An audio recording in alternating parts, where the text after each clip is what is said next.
موضوع النهارده بيقول لك ايه الفرق بين الذنب الصحي وجلد الذات. موضوع مهم قوي هيفرق معانا كتير، بيجي لي مشاكل كتير قوي في العياده بسببه.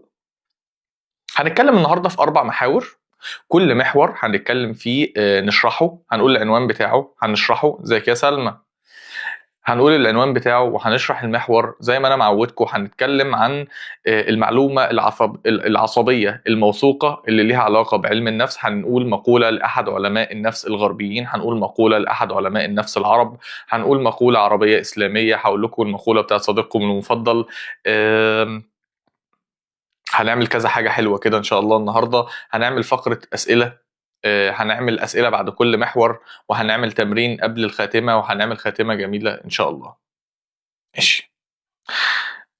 اول محور معانا بيتكلم الفرق بين انا غلطت وانا شخص فاشل او انا شخص غلط. اول حاجه هنعرف بيها النهارده ان شاء الله الفرق ما بين جلد الذات والذنب الصحي. المحور الاول بيقولك الفرق بين انا غلطت وانا شخص غلط او انا فاشل. اعرفوا على طول على طول ان الذنب الصحي بيهاجم الفعل، جلد الذات بيهاجم الهوية، بيهاجمك انت شخصيا. فلو انت دخلت علاقة، العلاقة دي مثلا كانت توكسيك بشكل ما، فبدل ما يقولك ان انت دخلت علاقة توكسيك الدنيا صعبة شوية، حاول ان انت تطلع منها، الدنيا تقيلة، بيجي يعمل لك ايه؟ هو انت ليه دايما بتختار الشخصيات دي؟ هو انت ليه دايما الناس بتسيبك؟ هو انت ليه دايما الدنيا صعبة عليك؟ فتحس ان دايما جلد الذات بيهاجمك. فالمهم قلنا اول حاجة الفرق بين انا غلط وانا شخص غلط. الذنب الصحي بيركز على السلوك، جلد الذات بيهاجم الهوية. يعني أول حاجة كده عايز تعرف اللي أنت بتعمله مع نفسك ده ذنب صحي ولا جلد ذات، شوف هو بيهاجم السلوك ولا بيهاجم الهوية. لو هو ذنب صحي هتلاقيه على طول بيهاجم السلوك. يعني إيه بيهاجم السلوك؟ يعني على طول. أوكي شكرا.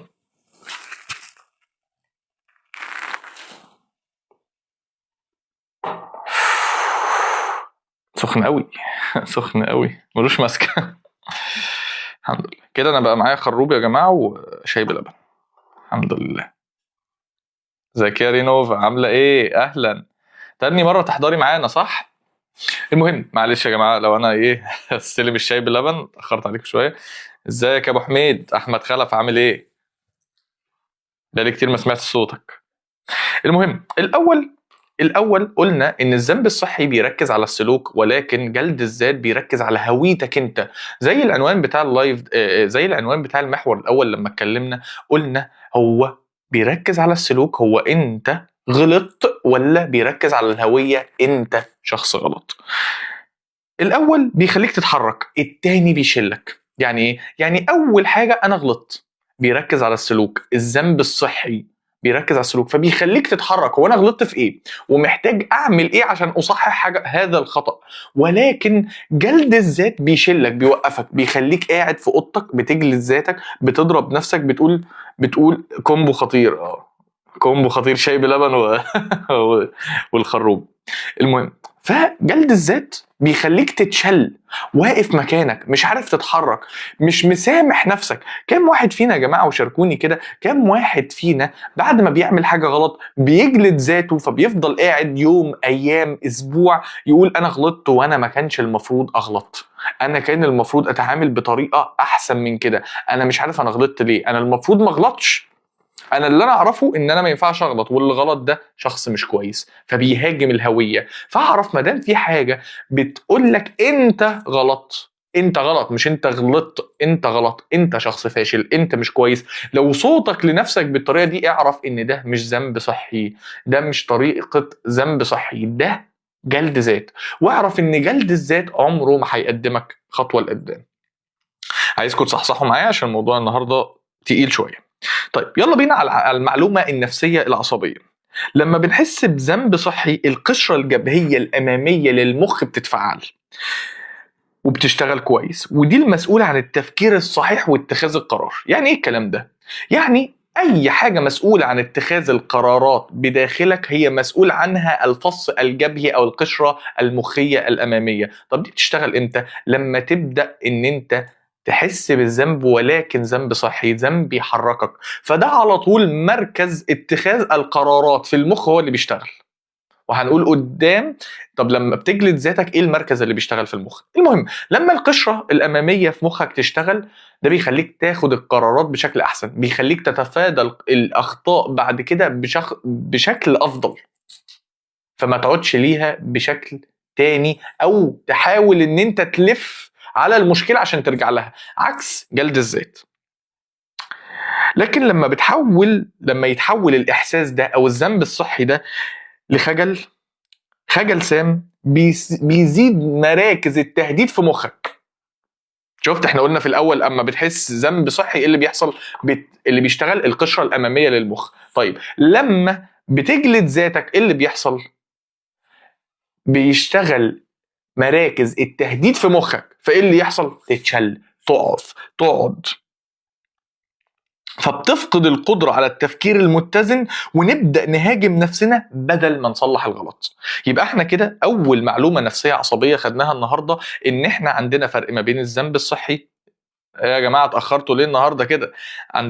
عندنا فرق ما بين الذنب الصحي وما بين جلد الذات. الذنب الصحي بيفعل القشرة الأمامية في المخ المسؤولة عن اتخاذ القرارات، فتلاقي نفسك بتتعامل مع نفسك أحسن، صوتك مع نفسك أرحم، بتتفادى الأخطاء بشكل أكبر بكتير قوي. طيب ولو قلب الذنب الصحي ده لجلد ذات، وقلب لخجل سام، وقلب لصوت مش رحيم بل قاسي لنفسك، بيبدأ يشغل مراكز التهديد في المخ اللي بتشلك فورا وبتخليك غير قادر على اتخاذ القرارات بشكل صائب. عشان كده واحنا في المدرسة لو تفتكروا يا جماعة، ده الجروب ثيرابي بتاعنا زي ما وعدناكم الساعة 10. لو انتوا اول مرة تدخلوا معانا، انا شايف وجوه جديدة معانا النهاردة، اعملوا لنا فولو وشاركوا في الجروب بتاعنا. ان شاء الله هندخل في فقرة اسئلة، ف يعني هبقى مستني الاسئلة بتاعتكم ان شاء الله تكونوا اضافه حلوه للجروب بتاعنا. ما تنسوش تعملوا لنا فولو. اسلوب حياه واساليب العقاب والتعذيب النفسي والجسدي بقى، وتقطيع الجلد والشعر والحرق وكده. في ناس بتوصل للمراحل دي فعلا، في ناس بتوصل ان هي بتأذي نفسها جسديا من كتر جلد الذات، وهنيجي للفتره دي. فلما بنوصل لنفسنا بوصل بنفسي للمرحله دي من جلد الذات، جسمك واتخاذك لقراراتك بيتشل. عشان كده لو شفنا واحنا صغيرين في المدرسه مثلا، لو جينا نتعامل مع شخصيه طالب مثلا ولقيت المدرسه معاه بتعنفه عنف شديد جدا، فتلاقيه بيغلط الغلطه مره كمان وبيغلط الغلطه مره ثالثه. ولما كان ماما او بابا بيعنفوك في البيت بشكل، وعليكم السلام ورحمه الله وبركاته، ازيك يا ساره؟ انا دكتور. يا دكتور ايه الفرق بين اضطراب ما بعد الصدمه والوسواس القهري؟ هقول لك، هندخل في فقره الاسئله. شيفو خليك معانا، هقول لك في فقره الاسئله كل حاجه، بس عشان ما نقطعش الموضوع في النص فالناس تسهى معانا. بس ما تنساش السؤال بتاعك اساله لي. المهم، فلما كان الطفل ده احنا بنعاقبه باستمرار على كل غلطه، كان بالتبعيه على طول بيغلط الغلطه دي مره تانية. فنيجي نقول هو ليه بيغلط الغلطه دي مره تانية؟ عشان حضرتك بتعنفه، فبتشغل عنده جوه دماغه مراكز التهديد في المخ. فلما بتشتغل مراكز التهديد في المخ هو بيتشل، ما بيعرفش يتحرك، ما بيكونش قادر على اتخاذ القرار الصائب بشكل كويس. وكذلك في العلاقات، لما نكون في علاقات. انا اتاخرت ولا ايه؟ لا يا جاسمين ما اتاخرتيش، احنا لسه في اول محور بنتكلم عن الفرق ما بين الذنب الصحي وما بين جلد الذات. المهم لما احنا في العلاقات مثلا نكون مع علاقه مع حد توكسيك بشكل كبير، وانت تغلط غلطه فيجي يشد عليك جامد جدا ويأذيك بالكلام جامد جدا وما يسامحكش جامد جدا، ويفضل يقول لك انت ما تستاهلش ان انت تبقى معايا في العلاقه بشكل كبير جدا، انت هتغلط الغلطه دي مره تانية. ليه هتغلط الغلطه دي مره تانية؟ وهتستغرب نفسك، هتقول يا ربي هو انا ليه بغلط الغلطه دي مره تانية؟ بتغلط الغلطه دي مره تانية لان هو فعل لك مراكز التهديد في المخ اللي خلتك غير قادر على اتخاذ القرارات، عكس العلاقه الصحيه اللي بتخليك قادر على اتخاذ القرارات، لان هي بتخليك تحس بالذنب الصحي فبتفعل القشره الاماميه للمخ. معانا ناس جديده النهارده يا جماعه، ما تنسوش تعملوا لنا فولو عشان تحضروا معانا كل جروب. احنا الجروب ثيرابي بتاعنا بيكون لايف كده على التيك توك كل كام يوم الساعه 10. بنطلع قبل الفطار الساعه 3:30 ل 4:30، بنعمل فقره اسئله لكل اللي عنده اسئله، والنهارده هيكون في فقره اسئله.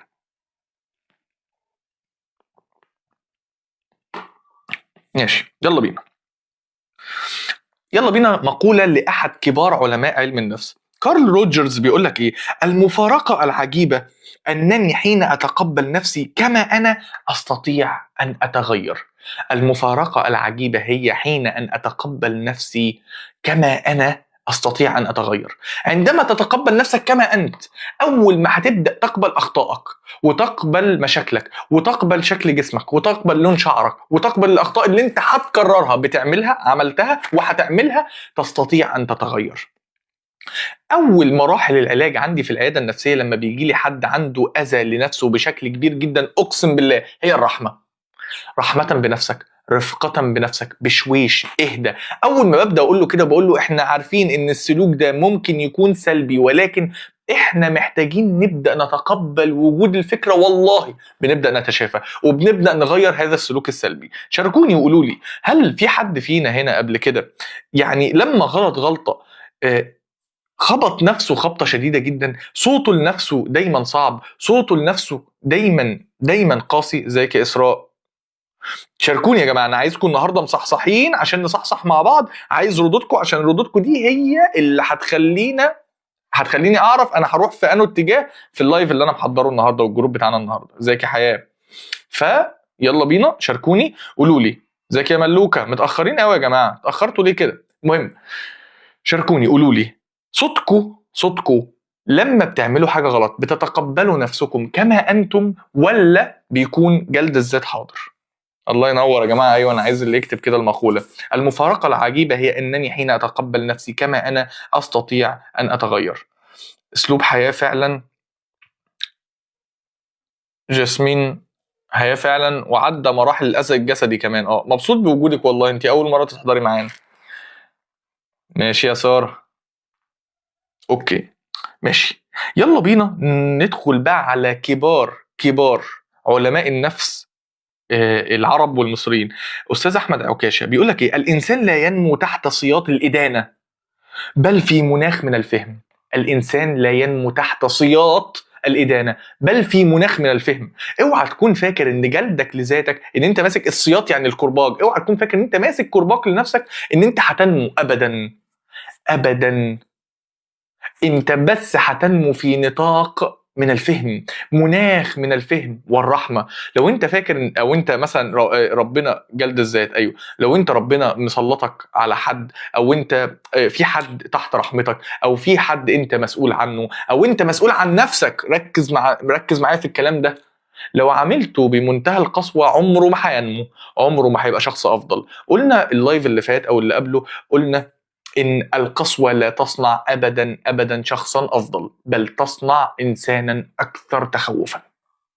إنسان خايف على طول، قلقان على طول. القسوة وجلد الذات والله طول فترة شغلي كمعالج نفسي والله ما شفتش حد بيطلع لقدام بالقسوة على النفس. هل انتوا شفتوا حد طلع معاكم لقدام او انتوا طلعتوا لقدام قبل كده بقسوة شديدة على النفس؟ ولو قلتوا لي هل طلعتوا لقدام مدة طويلة، استمرتوا مدة طويلة على التقدم ولا وقفتوا؟ بص يا فارس، حلو قوي سؤالك. طب وايه العلاج؟ اللايف ده كله معمول، الجروب ده كله معمول مكون من 4 محاور، هشرح لنا فيها ايه المشكله، هنعمل فيها اسئله، هنعمل فيها تمرين تعافي، هقول لك فيها مقولات شافيه. فما تقلقش، انت مش هتطلع النهارده من الجروب الثيرابي بتاعنا النهارده واحنا عارفين ايه العلاج. ما تنسوش يا جماعه لو انتوا اول مره معانا النهارده تعملوا لنا فولو عشان يطلع لكم الجروب بتاعنا كل مره. لو حد عنده صدمات طفوله واكتئاب من 6 سنين ممكن ياخد وقت قد ايه عشان يتعافى؟ عمرنا ما بنتعافى بالوقت، عمرنا ما بنتعافى واحنا ماسكين لنفسنا الساعه كده. عمرنا ما شفتش حد تعافى بكده. عشان تتعافي محتاجه ان انت تسلمي، تمشي في خطه العلاج بتاعتك، والله هتتعافي اسرع مما كنت متخيله. لكن طول ما انت ماسكه لنفسك الساعه ما شفتش حد بيتعافى بالمنظر ده. في النفس اللوامه بتبقى كويسه اوقات بس لما يتحط لها ليميت. ايوه النفس اللوامه احنا جايين، الله ينور عليك، حلو الكلام ده قوي. احنا جايين للنفس اللوامه وهنشوف ايه الفرق بين اللوم الصحي وبين جلد الذات.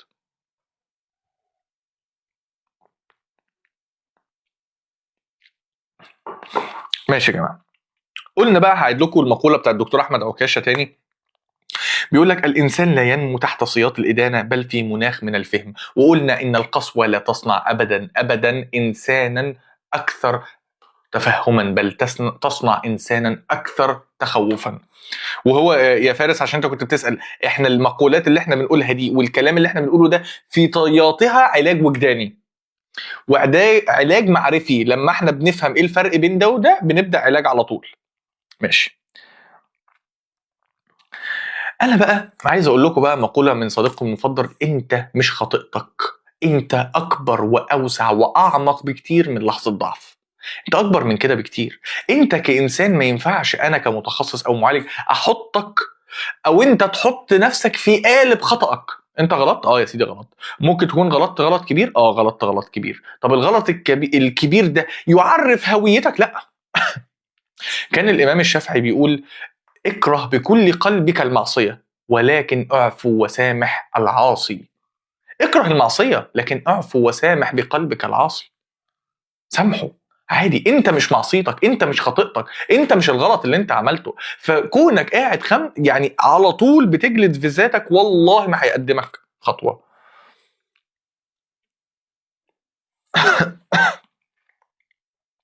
يلا بينا فقرة الأسئلة في أول محور احنا بنتكلم فيه النهاردة. معلش صحصحوا معايا، أنا مش عايز وعليكم السلام ورحمة الله وبركاته. ازيك يا فاطمة؟ ازيك عاملة ايه؟ المهم قولي لي اسمك فاطمة صح؟ ماشي. صوتك الداخلي أقرب للمدرب الهادي عليك اللي عايزك تبقى أحسن، ولا القاضي اللي بيقضي عليك على طول أول ما بتخطئ؟ يلا شاركونا على طول، أنا عايز على طول ردود. ربنا يرزقك يا رب. يلا انا عايز اجابات سريعه عشان نخش على المحور اللي بعده. القاضي. الحمد لله على السلامه يا هاجر، مبسوط قوي ان انت عرفتي تدخلي. مبسوط قوي قوي ان انت عرفتي تدخلي. اسمي ساره. ماشي يا ساره، منوره الدنيا. القاضي والجلاد يا فندم، يا ربي امين. ساعات مدرب وساعات قاضي. يلا يا جماعه شاركونا. يعني صوتك الداخلي اقرب للمدرب الهادي الرحيم اللي عايز يشاور لك على الغلط عشان نطلع لقدام، ولا القاضي؟ ساعات مدرب وساعات قاضي.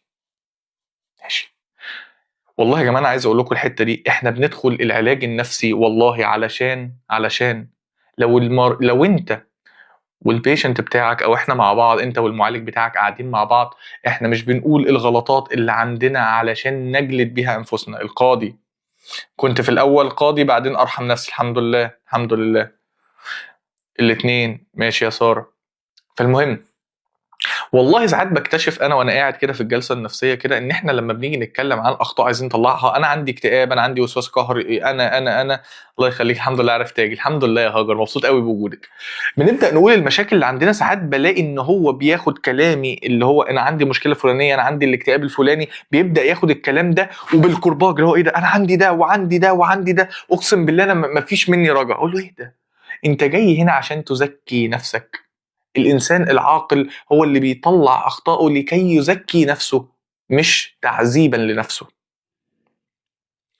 سمعت ان العلاج بيكون بالسلوك المعرفي السلوكي، وهي مراقبة المشاعر والافكار السلبية مش الفكرة نفسها. بس انا مش فاهم الموضوع اكبر من كده يا فارس. الموضوع بيعتمد على المشاعر اللي مش ضروري تكون سلبية، المشاعر والافكار اللي برضه مش ضروري تكون سلبية، والسلوك. وبعد كل دول حاجة اسمها المعتقدات المشوهة واخطاء التفكير، مش هتفهمها قوي غير من خلال جلسة فردية. يلا بينا. قلنا الصوت الاولاني صوتك الداخلي اقرب للمدرب ولا للقاضي؟ تاني سؤال، لما بتغلط بتركز على الاصلاح ولا على جلد نفسك؟ يلا بينا. انا معالج نفسي يا سهام، انا معالج نفسي. ها يلا بينا. صوتك الداخلي لما بتغلط، لما بتغلط بتركز على الاصلاح ولا على جلد نفسك؟ وعليكم السلام ورحمه الله وبركاته. ابو حميد ازيك؟ مبسوط اني سمعت صوتك يا صديقي، بقالي كتير ما سمعت صوتك. ازيك يا نادر؟ يلا اجابات سريعه عشان نخش على المحور اللي بعده على طول يا جماعه.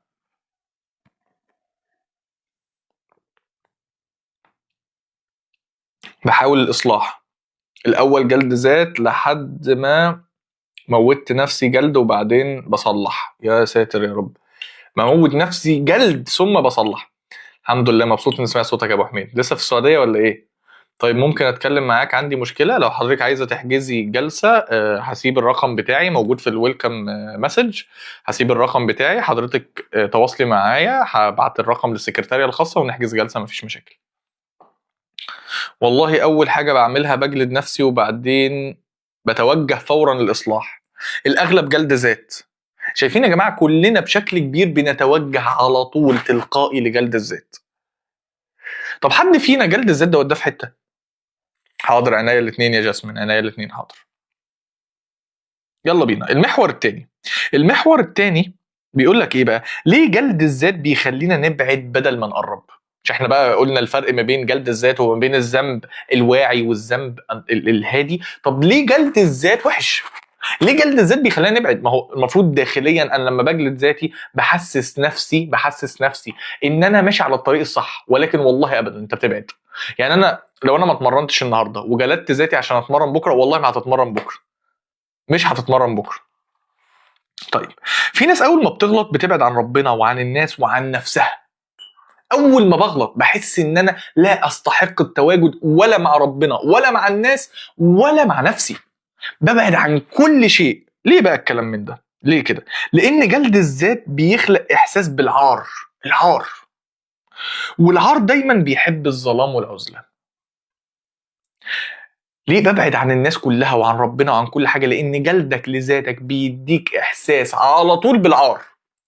واحساس بالعار اول ما تلاقي نفسك حسيت داخليا بالعار، اعرف ان العار يحب على طول العزله والظلام، فتلاقي نفسك لوحدك، تلاقي نفسك بتبعد. ليه؟ المفروض ان جلد الذات كان المفروض يوديني في حته كويسه، لا، مش هيوديك ابدا في حته كويسه. لان جلد الذات، افكار جلد الذات اللي انت بتقولها لنفسك، انا فاشل، انا لا استحق، انا غلطت، انا اللي انت بتعمله مع نفسك ده هيدخلك تحت في العار.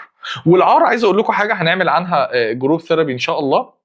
العار يحب العزله والظلام، الله ينور.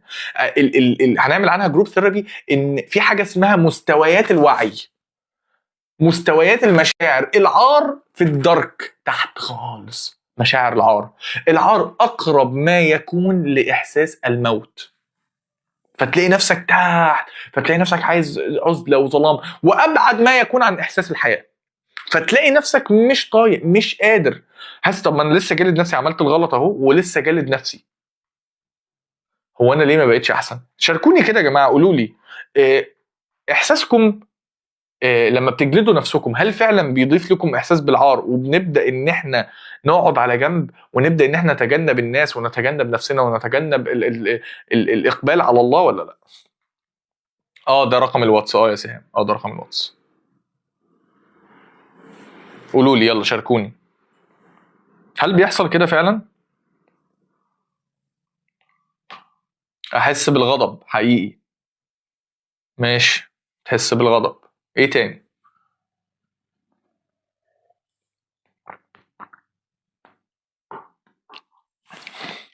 يلا بينا نتكلم في المعلومة العصبية النفسية.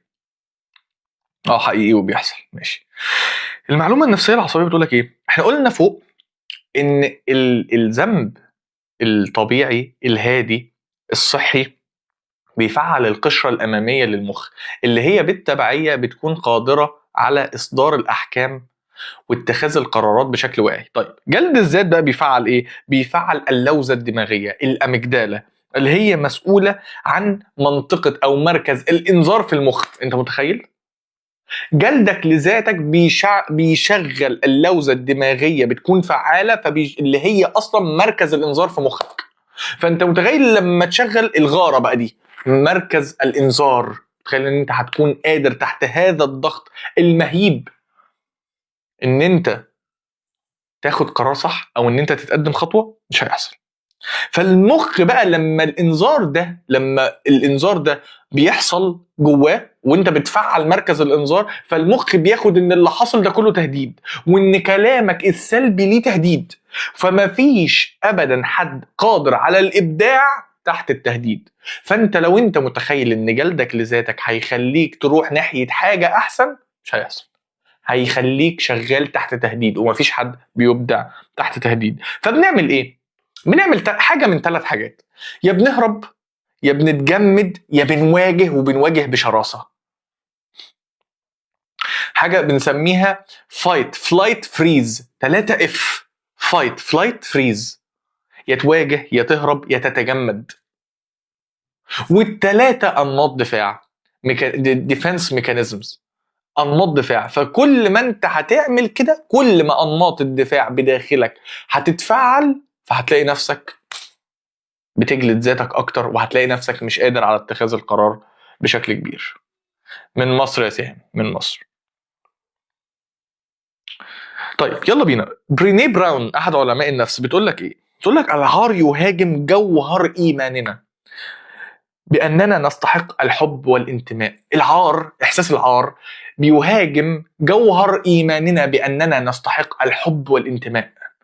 الانتماء فتلاقي نفسك بتبعد، الحب فتلاقي نفسك بتبعد، لان احساس العار الناتج عن جلد الذات بيهاجم جوهر ايماننا بان احنا نستحق الحب والانتماء.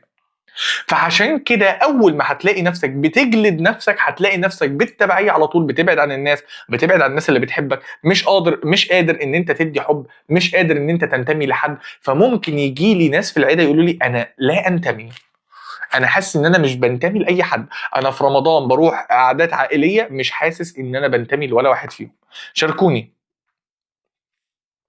شاركوني قولوا لي: هل حد بيحس بكده فعلا؟ هل حد بيحس بكده ان هو في رمضان مثلا بعيد عن الناس اللي حواليه، في رمضان حاسس ببعض الوحده، ولا لا مش حاسين كده؟ شاركوني بده.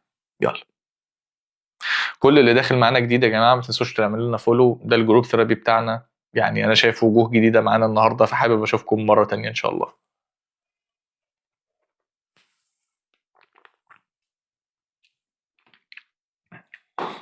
هسألكوا السؤال تاني: هل حد حاسس بالوحدة في رمضان، أو حاسس إن هو لا ينتمي، أو حاسس إن الدنيا صعبة عليه شوية الفترة دي؟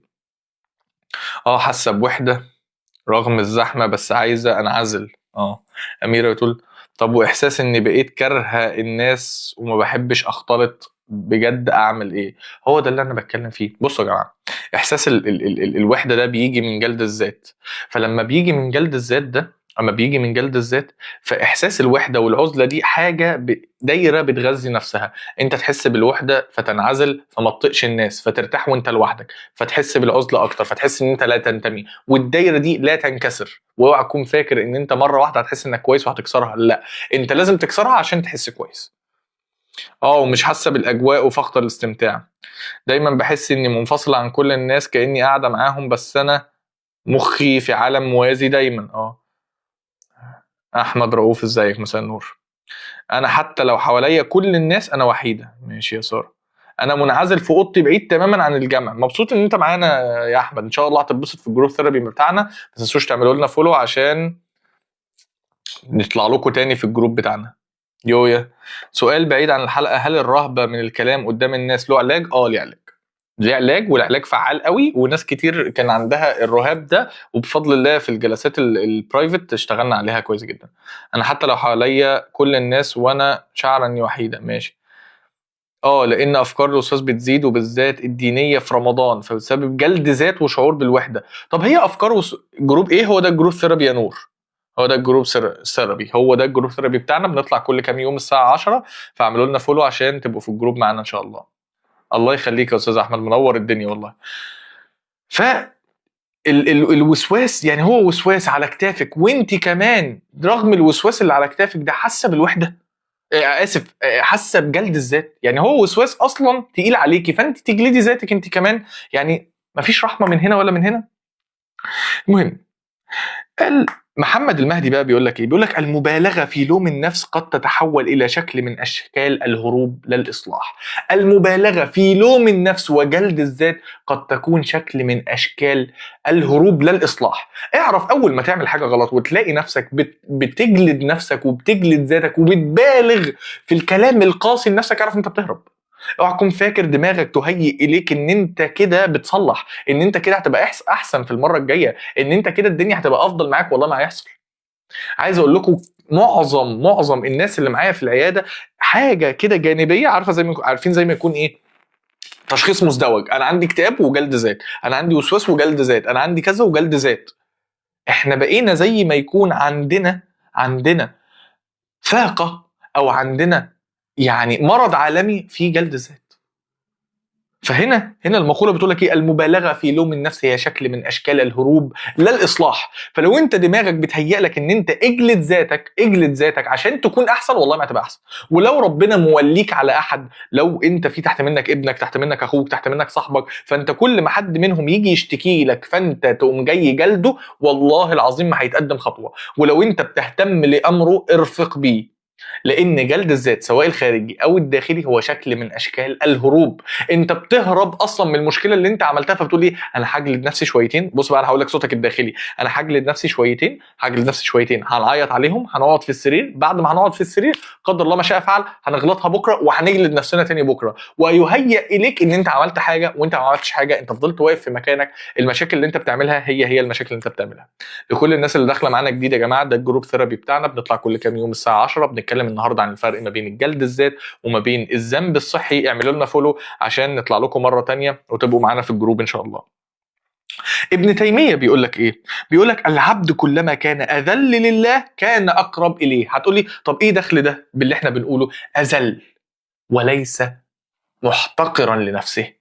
الذل لله رفعه. تخيل حتى في علاقتك مع الله، بما اننا موجودين في شهر رمضان احنا بنتكلم لهنا رفعه. عمر ما سمعنا حد من قبل كده كان وهو بيتذلل الى الله بيحقر من شأنه بألفاظ نابية تخليه يجلد ذاته. لو كان الذنب إيذاء الأب، يعني ايه لو كان، حتى لو كان الذنب إيذاء الأب، يعني ايه الجملة دي؟ ما هو انا يعني أمثلة. احساس الذنب ان هو اذى باباه. قول لي، شاركني كده، عايزه امثله على ايه يا ساره؟ اسئله يا جماعه لغايه ما تردوا عليا. اسئله، يلا بينا نخش في، احنا خلاص في المحور الثاني في الفقره بتاعه الاسئله. بنقول بعد الغلط اول رد فعل عندك ايه؟ يلا انا عايز ردودكم. بعد الغلط اول رد فعل عندك ايه؟ نشوف استاذ احمد بيقول ايه؟ مفيش طاقه خالص للتعامل مع الاخرين، الصوره العامه باهته جدا جدا. ما هو هنا احنا هنا عشان نكسر ده ونكسر الدايره دي. الدايره دي مش هتتكسر من تلقاء ذاتها، مش هتصحى في يوم تحس ان انت كويس وهتحس ان انت عايز تتعامل مع الناس، لا، انت اللي لازم تكسرها بانك تمشي عكس دماغك فتبدا تحس حلو، لان الدايره دي ذاتيه التغذيه. يا جماعه ما ردتوش عليا، عايزكم تردوا عليا عشان ندخل في المحور اللي بعده. بعد الغلط اول رد فعل عندك ايه؟ بتجلد نفسك ولا بتتعامل مع نفسك باسلوب كويس؟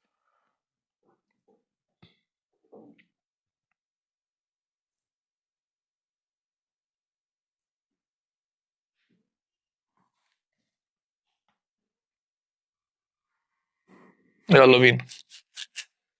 نايمين خالص انتوا النهارده يا جماعه، نايمين خالص خالص، والموضوع مهم.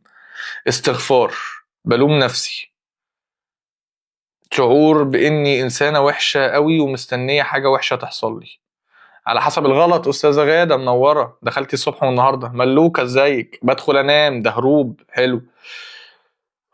وقت ابويا كان مريض للاسف زهايمر، كنت بسبب الضغط النفسي، رغم ان ده مش مبرر بس مديت ايدي. والله بص، رغم الموضوع التقيل قوي اللي انت بتتكلم فيه، رغم الموضوع التقيل قوي قوي قوي قوي، ولكن رغم تقله، والله هو موضوع تقيل فعلا، رغم تقله، ولكن لو عايز احس بالذنب الصحي هو ان انا ابدا اشتغل على نفسي وابدا اعاهد الله الا اعود. انا مش هرجع لحاجه زي كده وانا اخطات. هقول لك المقوله اللي سيدنا موسى قالها. فرعون لما سيدنا موسى رجع وهو نبي، قال له وفعلت فعلتك التي فعلت وكنت من الكافرين. فاكر لما عملت اللي انت عملته؟ فاكر ان انت لما قتلت نفسي فيها؟ سيدنا موسى قال له ايه؟ قال له فعلتها اذا وانا من الظالمين. انا عملتها، عملتها بس لن اعود. عملتها ومن الله عليا وتبت وقدر الله ما شاء فعل. فدي اللي انا حبيت اقوله لك.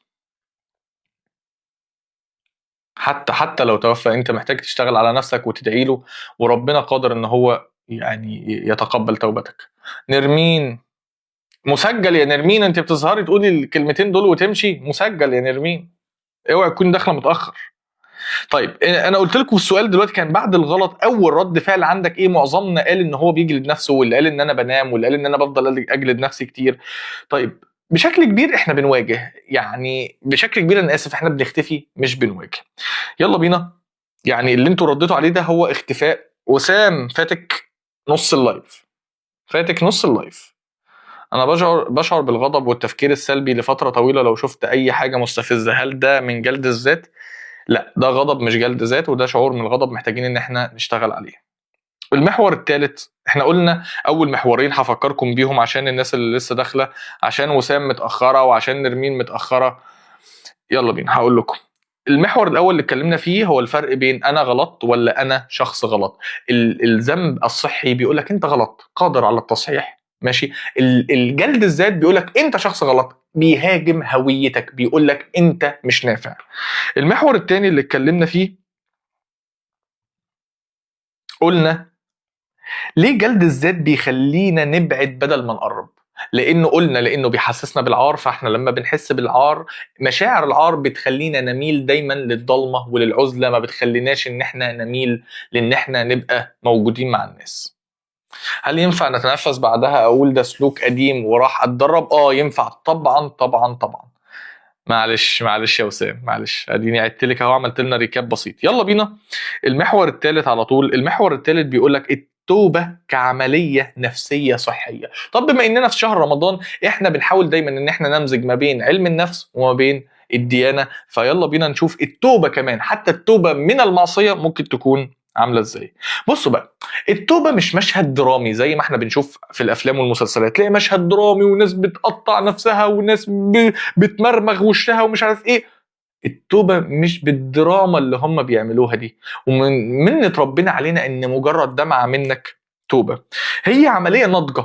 انت عشان تتوب هي عمليه ناضجه، بتبدا بايه؟ اعتراف، ثم ندم، ثم تصحيح، ثم استمرار. اعتراف، انا معترف بذنبي، ثم ندم على ما فعلته، ثم تصحيح، ببدا اصحح، لان انا هنا بشغل القشره الاماميه المخيه، فانا بكون قادر على اتخاذ القرارات، ثم الاستمرار بامضي قدما.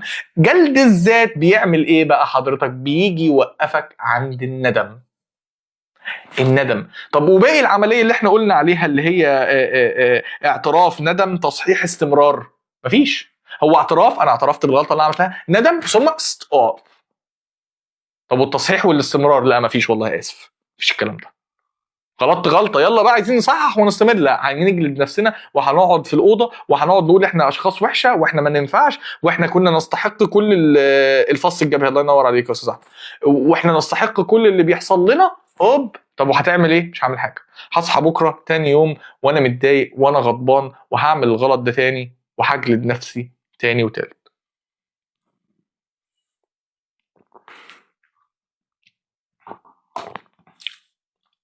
ماشي. فقلنا ان الفرق ما بين الذنب الصحي ان هو بيقوم على 4 حاجات: اعتراف، ندم، تصحيح، ثم استمرار. ولكن جلد الذات بيقوم على اعتراف ثم ندم، ويقف عند الندم، ما بيوصلش ابدا للتصحيح ثم الاستمرار. ربنا يبارك فيك يا ساره، ربنا يبارك فيك. طيب نعمل ايه؟ بص هقول لك على حاجه. مجرد والله العظيم احنا عندنا ماشيين بشكل ما في مدرسه في علم النفس اسمها المدرسه المعرفيه السلوكيه، بتقوم اساسا على المعرفه. فانت لما تقوم على المعرفه تعرف على طول ان انت تعمل السلوك على طول. طب نعمل ايه بشكل ما دلوقتي؟ لغايه دلوقتي نعمل ايه؟ هو ان انا اعرف الفرق. بمجرد ما انا عرفت الفرق هبدا القط نفسي. فاحنا ان شاء الله هنطلع من الجروب ده النهارده. ايوه، اعمل ايه يعني؟ هتلاقي نفسك بالطبيعي اللي عندك، لان مخك متبرمج على ده بقالك سنين كتير، هتلاقيه بيعمل ايه؟ هتلاقيه ان هو بيجلد ذاتك. فاول حاجه انت معاك ورقه وقلم، معاك اللايف اللي احنا اتكلمنا فيه، معاك الحاجات اللي احنا قلناها والمقولات اللي احنا قلناها. امسك ده جلد ذات، ده اكيد مش هيطلعني لقدام. ثم ابدا اغذي اللوم الصحي اللي احنا قلنا عليه، اللي هو اعتراف، ذنب، تصحيح، ثم استمرار. ما اقفش عند الذنب. لو لقيت نفسي واقف عند الذنب بقالي كتير، امسك. انت ايه؟ انت مش ذنب صحي، انت جلد ذات. منا سلامة بسأل نفسي بعد اي حاجة تحصل، هو الزعل اللي حاسة بيه ده من حقي ازعله؟ يعني معايا حق، مش عارفة اقيم الامور. متى ينتهي البث؟ هينتهي ان شاء الله ممكن على الساعة 11 ونص، مش 11 ونص، ممكن ان شاء الله يعني. المهم، الزعل ده من حق ازعله؟ السؤال ده من اكتر الاسئله اللي الناس بتجيلي فيها في العياده. مفيش زعل مش من حقك تزعليه، مفيش حاجه اسمها مشاعر مش من حق احسها. كل المشاعر لا تناقش وكل المشاعر مقبوله. اللي فهمك ان لازم يكون في حاجه قويه جدا جدا عشان تبداي تزعلي ظلمك كتير. انا زعلان يبقى هو يستحق. انا واقول لكم مثال عن النبي عليه الصلاه والسلام. النبي عليه الصلاه والسلام مر بطفل مات عصفوره. مات عصفور، احنا بنتكلم على زمن الصحابه وناس اقوياء وناس مش عارف ايه. طفل مات العصفور بتاعه. طفل مات العصفور. فالرسول عمل ايه؟ ما قالوش اجمد، استجاب اجمد كده. قال له يا ابا نغير ماذا، يا ابا مش فاكر يا ابا ايه، ماذا فعل النغير؟ ايه العصفور حصل له ايه؟ فاي تعب انت تعبانه يستحق. اي تعب انت تعبانه. سؤالك كان جميل جدا جدا جدا. ما تنسوش يا جماعه ده الجروب ثيرابي بتاعنا، بنطلع كل كام يوم الساعه 10. لو اول مره تشوفونا ما تنسوش تعملوا لنا فولو عشان تظهروا معانا في الجروبات الجايه ان شاء الله. العنوان بتاع الجروب ده بيقول الفرق ما بين الندم او الذنب الصحي وجلد الذات. طيب المعلومة النفسية العصبية بقى، يلا بينا. بيقول لك التغيير الحقيقي يحتاج تفعيل دوائر التعلم في المخ. انت عشان تغير حاجة حقيقية، عايز تغير فعلا، حاسس ان انت عملت حاجة غلط ومحتاج ان انت تغيرها، محتاج ان انا افعل دوائر التعلم في المخ. طب دوائر التعلم دي هتشتغل ازاي؟ اقول لك انا. لما بنفهم الخطأ ونعدل السلوك، المخ بيعيد تشكيل الوصلات العصبية اللي هي النيوروبلاستيسيتي. لما بنفهم الغلط، فهمنا، فاكرين لما احنا قلنا على اللوم الصحي قلنا ايه؟ الاعتراف، افهم الغلط، ثم الندم، ثم التصحيح، ابدا اصحح. ايوه الغلط بتاعي ده ايه؟ والله انا غلطت في 1 2 3. امسكوا كده، حطوا على ورقه وقلم، انا غلطت في كذا. ايه سبل التصحيح؟ كذا. ابدا قسم سبل التصحيح دي لحاجات انت تقدر تعملها، لبيبي ستيبس. فانت لما تبدا تعمل البيبي ستيبس دي، هنا بتفعل دوائر التعلم في المخ. فلما بتفعل دوائر التعلم في المخ بنخلق مسارات عصبيه جديده، النيوروبلاستيسيتي، بنخلق مسارات جديده. هنا يبقى لومك كان صحي. لو انت وقفت عند حته الذنب وقاعد عمال تقول والله العظيم وانا ما ينفعش وانا مش عارف ايه وانا فيا مشكله وانا عمري ما، يعني ايه تصحيح؟ يعني يا هاجر اصحح اللي انا، يعني انا مثلا انا وقعت الكوبايه دي كسرتها، ماشي، طيب ماشي، اعترفت بيها، ايوه انا اللي كسرتها. ويا جماعه والله العظيم دي من اهم الحاجات. حلو قوي يا هاجر، سؤالك هيخليني استطرد في الحته دي قوي. في ناس كتير قوي بتخاف من ان هي غلطت. حاجه هقولها لكم بعيدا عن علم النفس ولكن هي صبت في علم النفس. والدي كان رئيس تحرير البرامج الاخباريه في التلفزيون، ماشي. فهو كان دايما كل حاجات بيعملها بتطلع هوا، بتطلع لايف. فاللايف ما فيهوش غلط. انت يعني بتكتب حاجات لمذيع ومش عارف ايه، المفروض هيطلع يقولها. فلما كان يحصل خطا او يحصل خطا من المعدين اللي تحت والدي، كان ايه يقول؟ ايه بمنتهى البساطه، والله يعلمها لي، قال لي يقول انا غلطت، ماشي، الغلط عليا انا، مش هلبسها لحد اقول فلان ولا فلان ولا علان. لا يا جماعه، انا مسؤول على الناس دي، او انا اخطات فانا اخطات. الاعتراف، انا غلطت، ايه اللي هيحصل يعني؟ ايه اسوأ حاجه ممكن تحصل؟ هغلط وهحاسب على غلطي. فاول نقطه في اللوم او الذنب الصحي هو انك تعترف بغلطك. انا غلطت، ايه يعني اللي جرى؟ ايه يعني اللي جرى؟ ايه اللي جرى؟ لو عملت كل الخطوات ولسه تأنيب الضمير مسيطر عليا، انت لسه ما عملتيهاش يا ساره. فاحنا ما بنستبقش المشكله، احنا بنبدا فيها بيبي ستيبس. او ممكن تقول لي ايه؟ طب ما انا كنت بحاول اعملها قبل كده. لا، اول ما احنا بنتكلم فيها دلوقتي بمبدا علمي ثابت، احنا بنحولها من اللاواعي السبكونشس للكونشس على طول للوعي. فهتلاقي طريقه عملها مختلفه تماما. المهم نرجع لحته الاعتراف. الاعتراف يا جماعه، انا غلطت واتحمل غلطي. انا وقعت الكوبايه، انا غلطت غلط فادح. انا كنت بقول لكم والدي كان رئيس تحرير البرامج الاخباريه، فالحاجه لايف على التلفزيون، ما فيهاش هزار، مش خطا يعني بسيط زي ما انا بقول لكم كده بوقع الكوبايه. فليكن غلطت واتحمل غلطي. ايه اسوأ حاجه ممكن تحصل؟ فاول حاجه الاعتراف، ثاني حاجه الندم. خلاص غلطت، قدر الله ما شاء فعل، انا زعلان واسال الله ان انا ما اعملهاش تاني. طيب ثالث حاجه بقى زي ما هاجر كانت بتسال، التصحيح. يعني ايه اصحح؟ يعني ابدا اشوف ماشي هو ايه اللي وقع الكوبايه دي؟ والله وقع الكوبايه دي ان انا كنت حاططها على الطرف، فبشكل ما طبيعي ان هي تقع. فبشكل ما انا كنت مكسل ادخلها، فالنتيجه الطبيعيه ان هي تقع. فهتعمل ايه المره الجايه؟ التصحيح هو ان انا هحاول قدر الاستطاعه اجي على حساب كسلي واجي على حساب راحتي وادخل الكوبايه واشتغل على نفسي واعملها. التصحيح لازم يبقى بيبي ستيبس. لو انتوا خليتوا التصحيح حاجه كبيره قوي في المره، يعني انا النهارده ما قريتش خالص ولا كلمه، ما قريتش ولا كلمه مثلا يا سيدي، احنا في رمضان فانا ما قريتش في المصحف، خلاص بكره هقرا 16 جزء، والله ما هتعمل، والله ما هتعمل، اسمعها مني. طول ما انت حاطط لنفسك هدف كبير وبعيد المنال مخك مش هيعمله. ما ينفعش يبقى فيه لعيب كوره راجع من اصابه قام جاي منزلهم لعبوا 90 دقيقه، عمره ما هيلعبهم وهيتصاب تاني. فكل حاجه لازم تكون بيبي ستيبس. انا عندي وسواس قهري، كل ما بحاول اشغل نفسي اتعب اكتر، ما بحسش بفرق. طبعا يا صديقي، بص يا صديقي، انا لسه قايل لناس الصبح معانا كانوا حضروا اللايف، وسواس قهري روح على المعالج بتاعك على طول بدون جلسات نفسيه، والله العظيم ما بيتحسن. انا راجل معالج نفسي، احد اختصاصاتي الاساسيه الوسواس القهري، اقسم بالله ما بيتعالج لوحده، انا بجيبها لك من الاخر اهو، والله ما بيتعالج لوحده. نصيحه من اخوك ليك، اوعى تعالجه لوحدك. الوسواس القهري ده بالظبط اعتبر ان انت لا قدر الله رجلك مكسوره، هل مهما قعدت تجاهلت رجلك المكسوره دي في البيت هتخف؟ والله ما هتخف، هتصاب اكتر. فده انت اي وقت تكون في الواتس، حضرتك ابعتي لي دلوقتي وانا هبعت الرقم للسكرتاريه الخاصه وهخليها تتواصل معاك يا استاذ سام. يا جماعه ده الجروب ثيرابي بتاعنا، مبسوط بوجود ناس جديده معانا. لو انتم مش عاملين لنا فولو اعملوا لنا فولو عشان يطلع لكم كل يوم ان شاء الله. المهم، قلنا التغيير الحقيقي يحتاج الى اعمال دوائر التعلم بالمخ. طب ودوائر التعلم في المخ بتشتغل ازاي؟ بتشتغل، قلنا، لما نفهم الخطأ ونعدل السلوك، فساعتها بنخلق مسارات عصبية جديدة بداخل أمخاخنا. مسارات عصبية جديدة. المسار القديم كان بيقول لك ايه؟ عملت الغلط لوم نفسك، اجلد نفسك، انعزل عن الناس، اقعد في الأوضة، اوعى تقول حاجة. بكره هتعمل ايه؟ هتخطئ الخطأ وتلوم نفسك وتجلد نفسك جامد قوي، وهنشتم نفسنا جامد قوي، وهننعزل عن الناس وهننام وهنهرب. لكن المسار العصبي الجديد اللي احنا بنخلقه جوه دماغنا اللي هو ايه؟ انا غلطت، هعترف بغلطي، انا غلطت وهتحمل نتيجة غلطي. تاني حاجة هاشعر بالندم، الندم الصحي. تالت حاجة هاعمل على تصحيح اللي حصل وهخليها في بيبي ستيبس، هخليها خطوات بسيطة يمكن تحقيقها. ثم الاستمرار، هستمر في حياتي عادي، قدر الله ما شاء فعل، غلط هستمر. غير كده هنفضل في اللفه. فرحان ان لحقت اللايف اخيرا، وانا فرحان يا ابو حميد، وانا فرحان والله العظيم، فرحان بوجودك حبيبي يا ابو حميد. انا ببقى مبسوط وانت موجود، مبسوط وانا بشوفك فيس تو فيس، ومبسوط وانا شايفك النهارده.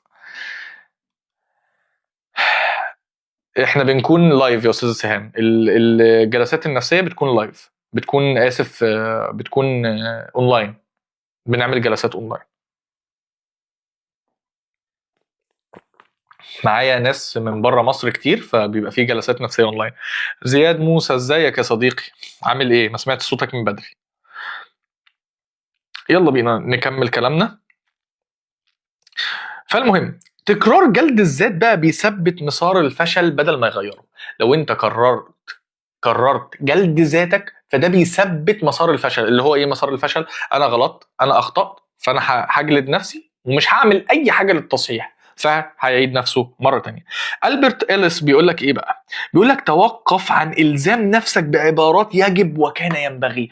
من اهم الحاجات دي يا جماعه، ركزوا معايا، مخكم معايا بقى في الفقره دي، لان دي اهم فقره مبني عليها جلسات نفسيه كتير قوي. توقف عن اخبار نفسك او الزام نفسك بيجب وكان ينبغي. هقول لكم المقوله تاني حرفيا: توقف عن الزام نفسك بيجب وكان ينبغي. يعني ايه باللغه المصريه بتاعتنا كده؟ يعني لازم والمفروض.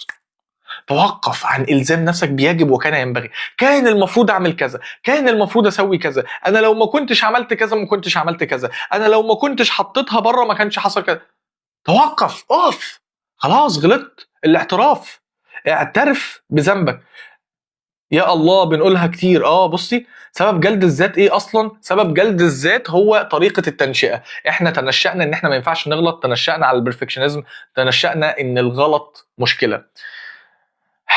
توقف عن الزام نفسك بعبارات يجب وكان ينبغي. لازم، كان المفروض. العبارات دي عمرها ما هتقدمك لقدام، عمرها ما هتوديك خطوه، عمرها ما هتخليك تعمل حاجه. انت عارف بتزودك ايه؟ هتقول لي ما هو لازم، وده بسمعها كتير قوي في العياده، ما هو لازم.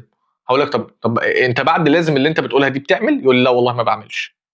طب امال اللي انت زودت على نفسك ايه؟ زودت على نفسك حمل وبس، زودت على نفسك تقل وبس، تقل على كتفك وبس. يعني انت تيجي تقول لي ايه مثلا، انا والله ما قريتش ولا صفحه في المصحف النهارده، اقول لك تمام. يقول لي بس انا لازم اقرا.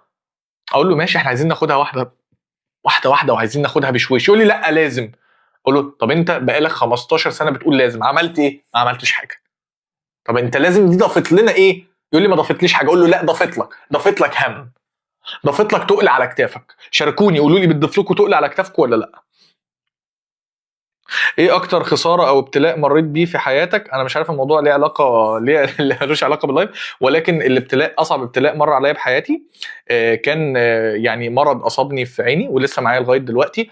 ولكن عايز اقول لكم حاجه بعيدا عن اللايف دي، والله ما فيش مره رحت لطبيب. كان حصل لي مشاكل وانا صغير، مشاكل في رجلي ومشاكل في اسناني وبتاع. ما فيش مره رحت لطبيب الا وقال لي اللي انت فيه ده مستحيل. وما فيش مره الا ولما دعوت الله كان الله رب المستحيل. وربنا شفاني، وربنا خلى ان اسباب الارض دي لا تغني شيء، وربنا خلى ان يوصل لي ويعرفني ان والله مهما الناس قالوا لك مستحيل فانا رب المستحيل. فانا دلوقتي لسه ما وصلتش لعلاج لعينيا، ما عملولوش علاج في العالم، ولكن انا على ثقه ويقين بالله، لان الثقه بالله تبنى. يعني ايه تبنى؟ يعني انت ترجع تبص لورا كده في حياتك وتعرف ان ربنا نجاك من حاجه والناس كانت قايله لك مستحيل، وربنا من نجاك من حاجه تانية وبرضه الناس كانت قايله لك مستحيل. فلما تيجي التالتة ما تبقاش كده كفور كده، ما تبقاش سريع كده، هيحلها لك. ما تعرفش ازاي هتحصل. ما فيش اي مؤشرات بتقول ان هي هتحصل. انا ما اعرفش ازاي. يعني مش عارف احنا ليه دخلنا في الحته دي، بس يعني شكرا على سؤالك. ربنا يعافيك يا رب، ربنا يبارك فيك. الله يسلمكم يا رب، الله يسلمكم. فنرجع للي كنا بنقوله، معلش دخلنا كده في حاجات شخصيه. بس انا يعني بحب يعني زي ما ربنا يعني زاد ثقتي فيه اقول لكم عن يعني حاجات. دايما ساعات بنسمع عن حاجات يعني حصلت في الماضي يعني، وسمعنا عن حاجات من السلف. لكن ساعات بنحب نسمع عن حد عايش معانا كده، حد كان تعبان فعلا وربنا رضاه وربنا عافاه، حد كان الناس قالت له مستحيل وربنا رضاه. فساعات لما بنسمعها بنصبر انفسنا كده وبنصبر بعض، ويعني لغايه ان شاء الله ما ربنا يكتب لنا الخير. لغايه اما ربنا يكتب لنا الخير ساعتها كلنا هنقعد ونحتفل ونقول والله فاكر سنه كذا لما اتكلمنا وقلنا ان ربنا هيشفينا وشفانا، فاكر لما قلنا ان ربنا هيحلها وحلها لنا. يعني كان في مره حد بيقول ان انا والله كان عليا دين برقم غير مهول، لغايه لما دعوت الله دعوه واحده وقلت يعني اللهم انك تعلم اني اعلم الا يقضي هذا الدين الا انت، فقضاه الله. فاللهم انك تعلم اني اعلم الا يشفي هذا المرض الا انت. طب ابعتي لي يا استاذه سهام رقمك على البرايفت، وانا هخلي حد من الشباب يتواصل مع حضرتك لغايه ما نتكلم. انا كل اللي حواليا بيقطموني اني مش محجبه ومش بصلي وانا مش عارفه التزم بالصلاه خالص. يا جماعه احنا والله العظيم انا عارف ان الحاجات دي اساسيه في حياتنا، وانا عارف يعني دي حاجات حتى دينيه ما نقدرش نتكلم فيها، ولكن توقف عن الزام نفسك او قولك لنفسك يجب ولازم. حضرتك عارفه اللي هم بيعملوه لك ده، انا عارف ان هم خايفين عليكي. وكلنا يا جماعه كلنا عندنا حاجات في حياتنا بنقول لها لازم والمفروض. والله العظيم اول ما بنتوقف عن يجب والمفروض، والله العظيم بنبدا ان احنا نعمل الحاجات اللي احنا ما كناش عارفين نعملها. ونرجع لاول مقوله في اللايف خالص اللي كانت بتقول المفارقه العجيبه هي عندما نتقبل انفسنا كما نحن نستطيع ان نتغير.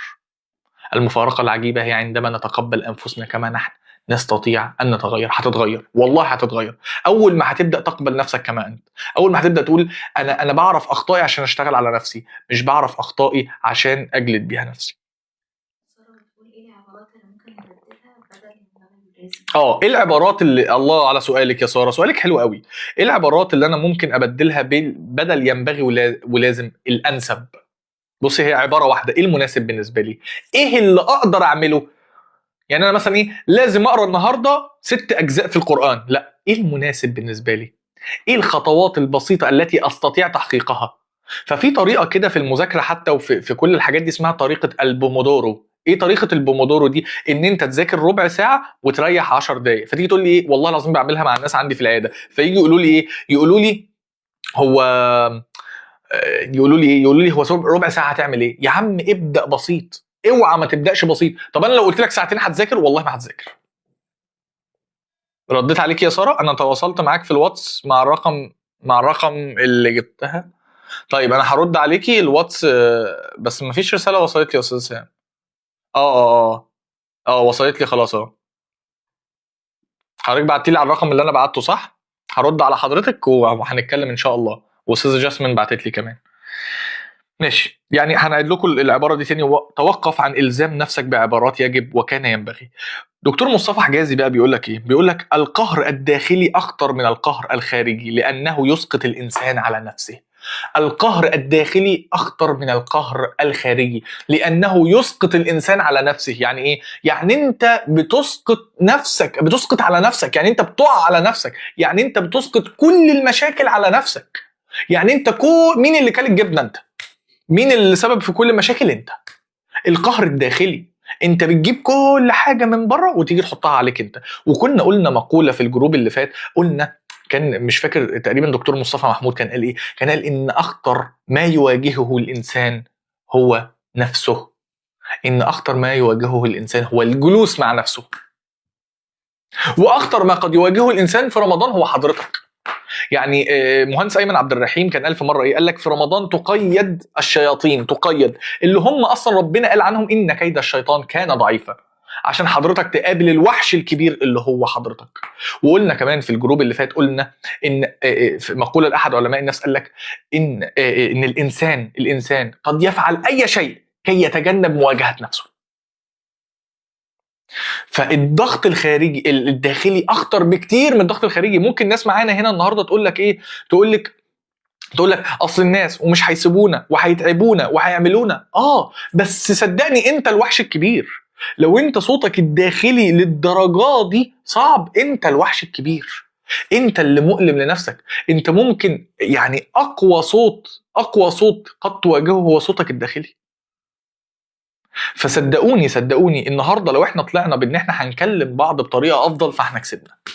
والله العظيم لو طلعنا النهارده بان احنا نرحم بعض بطريقه افضل فاحنا كسبنا.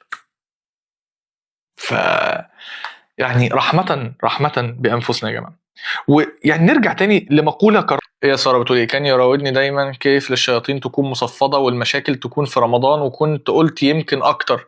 والله تخيلي زي ما احنا كنا بنقول، نرجع كمان يا جماعه للكلام اللي احنا كنا بنقوله، ان الشياطين صفدت ولكن الكيد بقى اللي كيده كبير انا، صوتي انا بقى، صوتي الداخلي الصعب، كلامي اللي صعب لنفسي، الصوت الجلد الذات الكبير اللي بيجي عليا.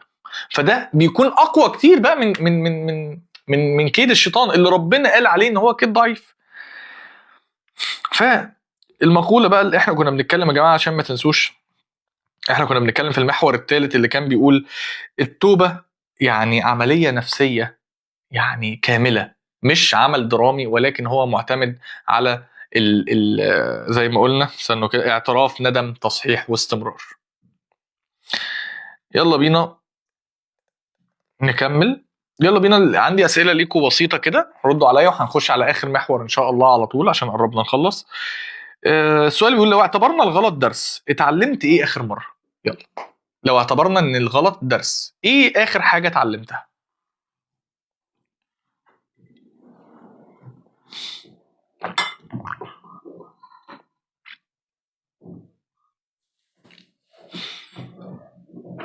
شدوا حيلكم معايا شويه، قربنا نخلص خلاص.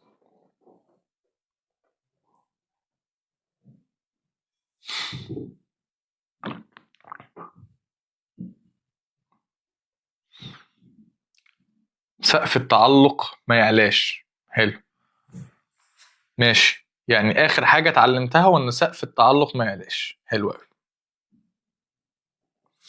انا في علاقه عن زواج كلمته مره قال عندي امور خلصها الله يسعدك. يعني بصي، احنا ما بندخلش علاقه الا لو الشخص هيدينا اسمه. لازم الشخص يديكي اسمه علشان تبداي نسمي هذه علاقه. لو هو فعلا مش قادر يديكي اسمه ومش قادر يتقدم او مش قادر يعمل حاجه زي كده، يبقى يعني ارجعي ورا خطوتين، سدي عليه كل الابواب اللي انت كنت بتديها له، سدي عليه كل حنيه، كل حاجه. اللي ما يقدرش يجي ويديكي اسمه ولقبه، يعني ايه يديكي اسمه؟ يعني يبقى فلان ده مين؟ خطيبي، قاري فتحتي، جوزي، مين ده؟ طول ما ملوش اسم ملوش علاقه. اتعلمت ان الانسان ممكن يغلط عادي. الله ينور. يعني نرجع تاني يا جماعه السؤال عشان الناس اللي طلعوا، معلش اللايف قفل مننا فجاه وناس جديده دخلت، فده يمكن حظنا كلنا. يا جماعه لكل الناس اللي دخلت، ده الجروب ثيرابي بتاعنا، بنطلع كل كام يوم الساعه 10، بنناقش موضوع معين وبنقبل رسائل، ولو حد عايز يدخل جيست ممكن في وقت من الاوقات ندخل. اعملوا لنا فولو عشان نطلع لكم مره تانية ان شاء الله. انا ما قلتش حاجه تاني وحشه عشان بتحصل لي، اني ما اقولش حاجه تاني وحشه عشان بتحصل لي. حلو. انا لغايه دلوقتي ما اعرفش ارتبط بسبب علاقتي بابويا، ومش عارفه افك الارتباط ده. اول ما هنفك الارتباط ده يا استاذه غاده هتنطلقي، والله هتنطلقي، وشفتها كتير.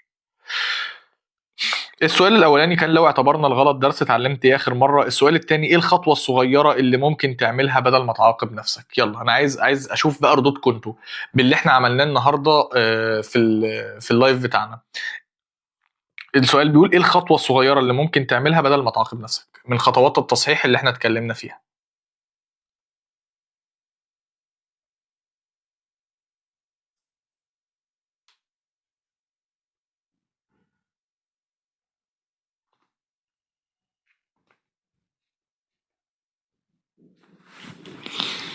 شدوا حيلكم، يلا بينا عشان ندخل على المحور اللي بعده.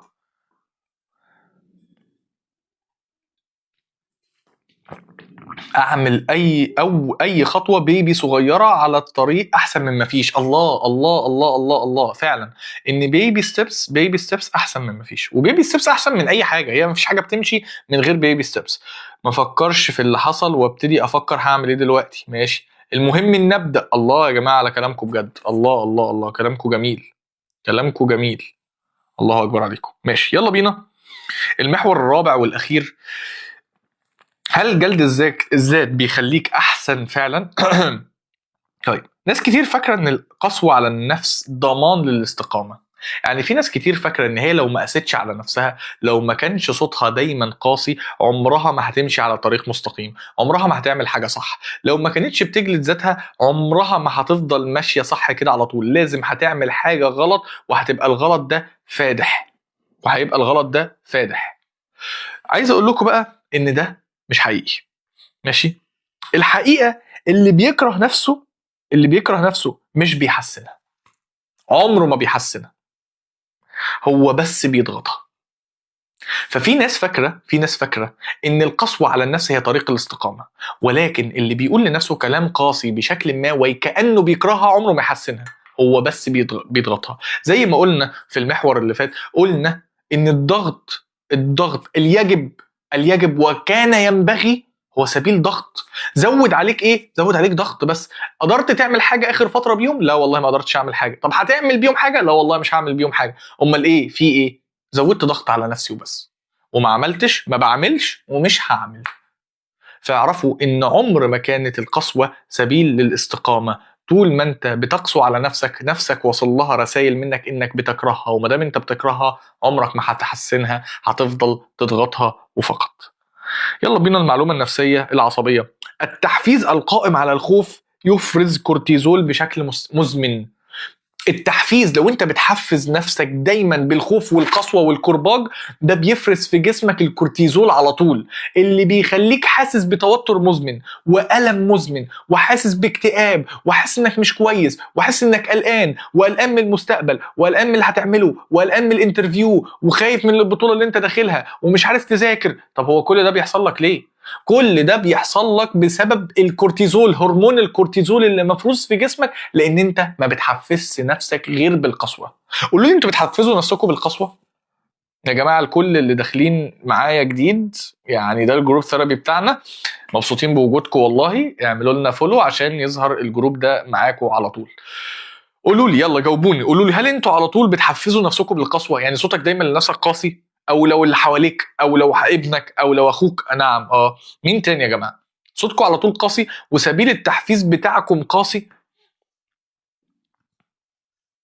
قوي، بأس على نفسي قوي، انا بخدم اظافري وبجز على اسناني ومش قادر اتوقف. ايوه طبعا، هرمون الكورتيزول مالي جسمنا، ما بحفزش نفسي غير بالكرباج، وما بعرفش اعمل. فانا حاسس على طول ان انا متوتر، حاسس على طول ان انا مش عارف اعمل. فانا اولا مش عارف اعمل، ونفسي اعمل، وباذي نفسي. في ايه يا عم؟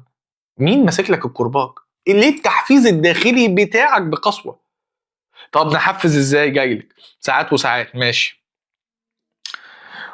طب بما ان الكورتيزول مالي جسمك، ده بيعمل ايه؟ ده بيضعف التركيز والاراده مع الوقت. تخيل بقى، التركيز بتاعك هيقل، فتيجي لو انت كنت بتغلط غلطه بسيطه تكبر، لو انت كنت بتركز 10 دقائق في الكورس تبقى ما بتركزش خالص، فالتركيز والاراده تقل. تخيل كل مره تعملي حاجه حلوه او تعملي حاجه بسيطه تاذي نفسك. انتوا عارفين مره حد بدا، يا علي ازيك يا علي انت دخلت الصبح، الحمد لله على السلامه، اقعد اقول، واهو انا دايما لما اعمل حاجه اقعد اقول حق نفسي يا كلب اسكت، وادعي على نفسي ربنا ياخدني. شايفين؟ شايف يا علي قد ايه الموضوع تقيل عليك، قد ايه الموضوع تقيل على اعصابنا، قد ايه انا ما ببقاش عارف اعمل وبضرب نفسي. تخيلوا يا جماعه لو الصوت ده صوت حد من بره، هنقدر نستحمله؟ وهنقدر نستحمله قد ايه؟ قلنا ان التحفيز الداخلي اللي قائم دايما على القسوه بيفرز هرمون الكورتيزول باستمرار في جسمك، فده بيقلل التركيز وبيقلل ارادتك. بيعمل ايه كمان؟ الدعم الذاتي بقى العكس بقى، بيفعل دوائر الامان وده بيزود الثبات السلوكي. يعني ايه؟ يعني الدعم بقى، الصوت الداعم الرحيم لنفسك ده بيفعل الثبات السلوكي، اللي هو ايه؟ انا عملت حاجه حلوه، عملت حاجه حلوه ان شاء الله بسيطه، عملت لنفسي شاي بلبن، كنت يا الحمد لله الحمد لله أنا عملت لنفسي حاجه حلوه انا كنت استاهلها فعلا، نفسي هتكون حابه تعمله بكره. بيحفز الدوائر بتاعت التعلم، بيحفز الدوائر بتاعت الثبات السلوكي، بينمي وصلات عصبيه جديده هاديه مستقره بداخل عقلي. فلازم نعرف ان الدعم الداخلي احسن 1000 مره، احسن 1000 مره من التحفيز القائم على القسوه. طيب سيجموند فرويد بيقول لك ايه؟ بيقول لك الأنا القاسية قد تتحول إلى جلاد داخلي.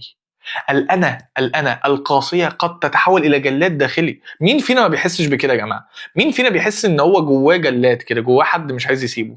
الأنا الداخلية القاسية قد تتحول إلى جلاد داخلي، حد بيجلدك على طول. وكان في كتاب كده يعني أو عنوان قريته من فترة لك الجلاد تحت جلدي، ده الجلاد جوايا، ده أنا بتجلد على طول، ده انا مفيش حاجه بتسيبني، انا مش عارف اعمل بره واللي بره مش بيسيبوني وانا مش بسيب نفسي. فمين فينا بيمر بحاجه زي كده؟ فمقوله بصراحه يعني في الجون جدا يعني. طارق حبيب بيقول لك ايه؟ بيقول لك الرحمه. وقفتني مش عارف في اوكي. خديجة ازيك يا خديجة؟ خديجة الدعم الداخلي بيكون ساعات الحاجة الوحيدة اللي بتدينا ثقة، والحاجة الأمتن، والحاجة الشديدة اللي هتدينا ثقة وهتخلينا نكمل. لو ما مش جوايا صوت الدعم الداخلي ده، والله ما في حاجة ايه هتنفعنا. طارق حبيب بيقول لنا ايه؟ الرحمة بالنفس ليست ضعفا بل اتزان. في ناس والله بتفتكر ان الرحمة بالنفس ده ضعف، ده انا مش كويس، ده انا مش مظبوط، ده انا حاسس ان انا ركيك كده، انا حاسس ان انا ضعيف. ولكن الرحمة بالنفس ليست ضعفا بل اتزان. طيب سيدنا عمر بن الخطاب بيقول لك، حاسبوا انفسكم قبل ان تحاسبوا. شوف حتى سيدنا عمر بيقول لك حاسب نفسك، مش هين نفسك، مش ذل نفسك، حاسبها. محاسبة قبل ما تتحاسب عشان تعرف تلقى الله بقلب سليم. عمرنا ما سمعنا إهانة، سمعنا محاسبة. وعايز اقول لكم بشكل كبير قوي ان في فرق كبير قوي بين انك تحاسب نفسك وانك تكسرها. لو كسرت نفسك مفيش 1000 حد هيعرف ان هو يجبر كسرك ده، فمفيش حد هيعرف يجبر كسرك بحاجة حلوة الا انت، مفيش حد هيعرف يجبر كسرك بإتقان إلا أنت. في ناس هتساعدك كتير، لكن لو أنت مش موجود في ظهر نفسك، لو صوتك الداخلي مش داعم، صدقني هتتكسر، مش هتلاقي حاجة تدعمك. هندخل سريعا كده على احنا كده خلصنا المحاور بتاعه الفرق بين جلد الذات وبين اللوم الداخلي. هنعمل تمرين بسيط كده، مثال من فضلك بين المحاسبه والكسر. المحاسبه يعني انا حاسب نفسي بشكل بسيط، انا عملت ايه زي ما اتكلمنا، انا عملت ايه غلط النهارده، عملت كذا، هعترف بغلطي. هشعر بالذنب، هحاول ان انا اصلحه، هكمل في الاستمرار في حياتي عادي خلاص. لكن كسر نفسي هو ان انا مش هرحم نفسي لو غلطت. لو غلطت اقسم بالله ما انا معديها النهارده، ومش هستنى حد يضايقني، انا هضايق نفسي. هنخش على التمرين دلوقتي، وبعدها هديكوا فقرة اسئلة، وبعدها ان شاء الله هنخش على طول على الفقرة بتاعة الخاتمة. هندخل على الأسئلة النفسية يا جماعة لكل الناس اللي داخلة معانا جديد. احنا داخلين دلوقتي على فقرة أسئلة نفسية لكل اللي عايز يسألني أسئلة. ده الجروب ثيرابي بتاعنا. لو أول مرة تدخلوا معانا اعملوا لنا فولو عشان نطلع لكم. بنطلع كل كام يوم الساعة 10 بنناقش موضوع معين، وبنبدأ إن احنا نسمح بوجود أسئلة. طيب، عايز كل واحد يكتب أول حاجة جملة جلد ذات بيقولها لنفسه. يلا بينا شاركوني وهموا بقى كده، اشتغلوا يلا صحصحوا معايا. عايز كل واحد يكتب دلوقتي جملة جلد ذات هو بيقولها لنفسه باستمرار، هو عارف نفسه بيها، كل ما يشوف نفسه يقولها له. منور الدنيا منور الدنيا. كل يا جماعة الناس اللي داخلة جديد، ده الجروب ثيرابي بتاعنا، ما تنسوش تعملوا لنا فولو عشان تبقوا ضمن الجروب بتاعنا ان شاء الله. انت مش بتعملي حاجة صح. السؤال تاني عشان ما تنسوش، السؤال تاني، كل واحد يكتب جملة جلد ذات بيقولها لنفسه. كل واحد يكتب جملة جلد ذات بيقولها لنفسه. انت ايه لازمتك؟ ضيعت اليوم كالعادة وما خلصتيش اللي وراكي. انت ما عملتش اللي عليكي، انت ما عملتيش اللي عليكي. ايه تاني يا جماعة؟ انا معانا ناس جديدة يا جماعة وعملت لنا فولو. يعني لو انت لسه ما عملتش فولو خدوا بالكم عشان بتسرحوا واللايف ممكن يقفل، فعشان نطلع لكم مرة تانية. ده الجروب ثيرابي بتاعنا. يلا ايه تاني؟ انت السبب في كل حاجة وحشة حصلت لك. اوكي يلا. طيب حلو قوي. كل اللي احنا بنقوله ده جلد ذات. حلو. ليه عرفنا ان هي جلد ذات؟ لان صوتها بيهاجم هويتنا، بيهاجمك انت مش بيهاجم فعلك، بيهاجم اللي انت بتعمله، بيهاجمك انت مش اللي انت بتعمله. يلا بقى بينا العلاج بقى، ركزوا معايا عشان ده علاج كل اللي احنا. انت لا تتغير. الله منور الدنيا، اول مره تدخل معانا منور الدنيا والله. يلا ركزوا معانا بقى، ركزوا معانا عشان دي فقره العلاج. عيد صياغتها بحيث يهاجم الفعل مش الذات. عيدوا صياغة الجمل بتاعتكم بحيث ان هي تهاجم الفعل مش ذاتك، مش انت. دي فقرة العلاج، ركزوا معانا كويس قوي يا جماعة. ده الجروب ثيرابي بتاعنا، ما تنسوش تعملوا لنا فولو. احنا بنطلع كل كام يوم الساعة 10. ناقشنا النهاردة الفرق ما بين الجلد الذات وبين الذنب الصحي او الشعور بالذنب الصحي. فما تنسوش تعملوا لنا فولو. بنطلع كل كام يوم الساعة 10، وبنطلع الساعة 3:30 قبل الفطار. بنعمل فقرة أسئلة بنرد فيها على كل الأسئلة، وكمان شوية هيبقى فيه فقرة أسئلة. دي كانت غلطة محتاجة تحاولي تتعلمي منها. الله ينور. بصوا بنبدأ إن إحنا نوجه الخطأ على الفعل مش على ذاتي. الله ينور أستاذة غادة، الله ينور. إيه تاني يا جماعة؟ أسماء إزيك؟ يلا إيه تاني؟ صحصحوا معايا كده عشان دي فقرة العلاج. أنا مش عايز حد يجي في فقرة العلاج يكن. احنا انتم مصحصحين في فتره في الجروب، ما تجوش دلوقتي ايه في العلاج تقوموا نايمين وتيجوا تسالوني ايه العلاج. مش بتبذلي المجهود المناسب. دي جلد ذات لسه يا ساره. احنا عايزين نوجهه للفعل، ان الفعل غلط لكن مش انا. ازيك يا بتول؟ ازيك يا سيد؟ يلا بينا يا جماعه، ده فقره العلاج بتاعه الذنب. مش هنيجي عند فقره العلاج يلا يا هاجر، يلا يا نرمين. ايه يا جماعه؟ انتي بتغلطي لكن ده مش معناه انك فاشله، واوقات كتير بتقدري تعملي حاجات حلوه. الله الله الله الله. مين تاني يا جماعه؟ يلا عشان ننتقل للي بعده. الوقت عدى ومش هينفع نرجعه، بكره نحاول نخلص اللي علينا. الله عليك يا وسام، الله عليك. ده اللي على السلامه يا روان، داخله متاخر. شروق ازيك؟ اديكي بتتعلمي. يا سلام يا سلام يا سلام.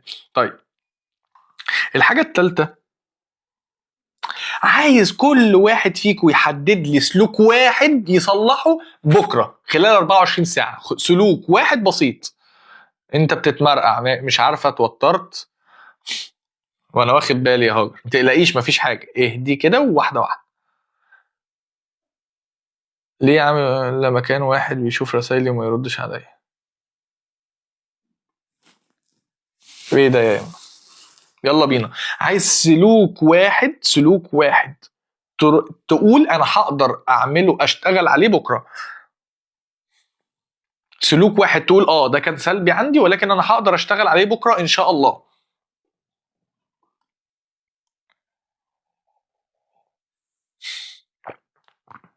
يلا بينا، عشان كل اللي كان بيسأل على العلاج ده العلاج. انا بعيد الصياغه بحيث ان انا اهاجم الفعل ما هاجمش ذاتي. ثم تاني حاجه بشوف بقى طريقه التصحيح، ايه اللي انا اقدر اشتغل عليه، ايه اللي انا اقدر اشتغل عليه بكره بس. الالتزام حلو، بس جمله واسعه يا ساره، كشكشيها شويه، خليها حاجه التزام بايه وامتى ومده قصيره، قولي لي حاجات واضحه. اركز بكره اني اخلص مذاكره الفصل الثاني من الاكتئاب. ماشي، حلو قوي. بصوا، ايوه، انا عايز مكان ومن كام لكام. الله ينور. نفسي وصحتي النفسيه اولويه. ماشي. هاجر بقى ممكن اقول مش مشكله انك تغلطي، بس ممكن نغيره ونحاول نصلحه. الله اكبر، ده تعمليه بكره. احنا عايزين حاجات بسيطه نعرف نشتغل عليها بكره. اتجنب الغضب. يا سلام، حلو قوي يا جماعه، حلو قوي قوي قوي قوي، حلو، هو ده الكلام. طيب، بما اننا كل واحد شوفوا اخر، ماشي، بما اننا كل واحد فينا اعاد الصياغه، بدل ما هو بيهاجم نفسه او بيهاجم هويته وبيهاجم الفعل، عايز كل واحد فينا يشوف حد قال ان هو هيعمل حاجه بكره وهو ناوي يعملها ان شاء الله، ويقول له كلمه واحده داعمه، كلمه واحده، زي انت تقدر، انت ان شاء الله هتعملها، ان شاء الله دوبل، تعرف تعملها، انت قادر عليها، انت قدها.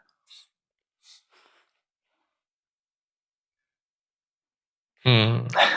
انت وجودك مهم وليكي اثر في الحياه. طيب، قولي لحد يا ساره، اختاري حد وقولي له، زي ما شيرين عملت مع هاجر كده.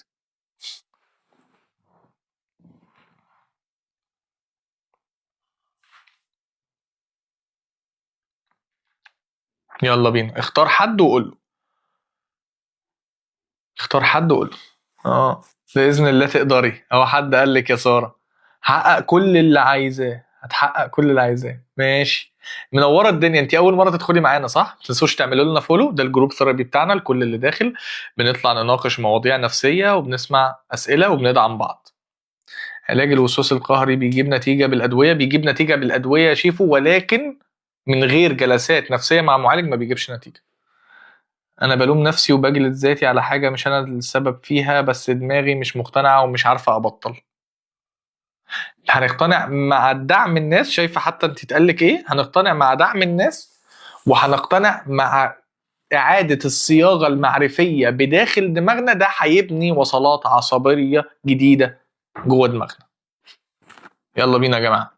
يا جماعه، لكل اللي داخل، ده الجروب ثيرابي بتاعنا، بنطلع كل كام يوم الساعه 10 بنناقش موضوع نفسي معين، بنطلع الساعه 3:30 ل 4:30 قبل الفطار، بنفتح فقره اسئله. كل مواضيعنا بتكون نفسيه، بنقبل اسئله. عملنا جروب نفسي، الجروب النفسي ده هو اللايف اللي انتم شايفينه دلوقتي. ما تنسوش تعملوا لنا فولو عشان تتابعونا في كل لايف نطلعه. احنا خلاص بقينا يعني زي عيله كده، عارفين بعض، فلما بتدخلوا جديد ما تتكسفوش، اكتبوا لنا. يعني اي حد بيدخل جديد ما شاء الله، الناس اللي معانا اللي بيدخل وسطيهم بيبقى كسبان حقيقي. فلو انت مهتم بالجانب النفسي، مهتم بصحتك النفسيه، ما تنساش تعمل لنا فولو. بنطلع كل كام يوم الساعه 10. اتكلمنا النهارده عن الفرق ما بين جلد الذات والذنب الصحي والاحساس بالذنب الصحي. بناخد جست. ممكن بصي اقول لك على حاجه، بكره احضري ان شاء الله، لو عملنا قبل الفطار ممكن ناخد جست ان شاء الله. تنسوش تعملوا لنا فولو. لو حد عنده اي سؤال، يلا يا جماعه، انتوا قلتوا لنفسكم كلام حلو قوي وجميل قوي، ناس كتير قالت لبعض كلام حلو قوي قوي قوي. قولوا لي. احنا كده في فقره اسئله قبل الخاتمه، احنا خلصنا اللي احنا عايزين نتكلم عنه النهارده. عايز فقره اسئله، كل واحد حاضر معانا، احنا معانا ناس جديده. نورتي الدنيا، نورتي الدنيا يا كوكي. كل الناس اللي حاضره معانا ناس جديده، احنا وصلنا عدد اهو على اللايف. كل حد محتاج ان هو يسال حاجه ليها علاقه العلاقات التوكسيك، ليه ممكن بننجذب للعلاقات السيئه. حد فركش قريب، حد حاسس بالاكتئاب، حد حاسس بالوسواس القهري، حد عنده افكار سلبيه، ولكن خلوا اسئلتكم واضحه عشان اعرف ارد عليكم. يلا بينا. لو عندكم اي سؤال انا معاكم. معانا حبه الحمد لله، خلصنا الموضوع بتاعنا النهارده بدري. محضر لكم خاتمه حلوه جدا جدا جدا، لكن قبل الخاتمه هحتاج ان انا اسمع اسئلتكم عشان نبدا نتكلم. ولغايه ما اسمع اسئلتكم، يعني ان شاء الله ممكن لو حد اتكلم عن العلاقات نرد عليه دلوقتي، ولو اتكلم عن حاجه تانية برضو نرد عليه. ايه صحيح يا جماعه، حد من اللي لسه داخل جديد، احنا معانا ناس جديده هي لسه داخله، يعني مبسوط بوجودكم جدا. هل في حد التوبيك مش فاهمه، او في حد الجمله اللي انا قلتها مش فاهمها؟ فكره الفرق ما بين جلد الذات والذنب الصحي، حد مش فاهم او حد مش عارف الفرق ما بينهم؟ اقول له ريكاب سريع كده على اللي حاصل. منورين الدنيا يا جماعه، ما تنسوش تعملوا لنا فولو، ده الجروب ثيرابي بتاعنا، هنطلع قريبا ان شاء الله تاني الساعه 10 عشان ما يفوتكوش، واعملوا لنا فولو ان شاء الله. لو ملخص سريع ماشي صديقي. بص يا صديقي، احنا بنتكلم عن الفرق ما بين جلد الذات، جلد الذات اللي هو مؤذي، وما بين الاحساس بالذنب الصحي البسيط. قلنا اول حاجه ايه الفرق ما بين الاثنين؟ الفرق ما بين الاثنين ان الاحساس بالذنب الهادي البسيط هو احساس بيهاجم الفعل، انا غلط، انا عندي مشكله وهحاول احلها. لكن الاحساس بجلد الذات المستمر هو بيهاجمك انت كشخص، بيقولك انت شخص غلط، انت مش نافع، انت فاشل. طيب الجلد الذات بيقولك ايه؟ بيقولك ان انا هعترف، ممكن اعترف بالغلط اللي انا غلطته واندم وهقف عند الندم. لكن الاحساس باللوم الصحي بيشتغل على ايه؟ الاعتراف بالذنب، الاعتراف بالخطأ، الإحساس بالذنب البسيط، ثم عوامل التصحيح، ثم الاستمرار، بستمر في الحياة. وده كان الفرق بشكل بسيط قوي ما بين جلد الذات وما بين الإحساس بالندم الصحي. ازاي اتخلص من الدادي ايشو؟